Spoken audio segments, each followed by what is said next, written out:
ഓളെ തലയിലൊന്നും ഇല്ലല്ലോ. ഈ സൈഡിലൊക്കെ ഒക്കെയാ നല്ലോണം ചൊറിയുണ്ട്. എന്തൊരു അടയാളം? ഈ ഭാഗത്തല്ലേ? അതൊരു കാലം. അവള് കത്തിയോണ്ട് ഓങ്ങിയതാ. പക്ഷെ കത്തി കയ്യിൽ നിന്ന് പോയി. എൻ്റെ തലക്കുകൊണ്ട് മുറിയായി ചോര വന്ന് അവള് പേടിച്ച് കരച്ചിലായി പിഴിച്ചിലായി. പിന്നെ എന്നോട് വന്ന് സോറി പറയലും. എന്തു മനോഹരായിരുന്ന കാലായിരുന്നു അതൊക്കെ. ഇപ്പോഴും ഓർക്കുമ്പോ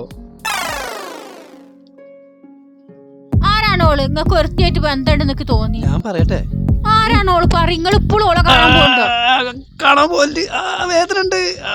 എന്നാ പറയ, ആരാണത്? എടി എന്റെ പെങ്ങളാടി. ഷീജയാണോ? ഒറിജിനൽ ആളെ പറഞ്ഞ എന്തായിരിക്കും അവസ്ഥ? രക്ഷപ്പെട്ടു.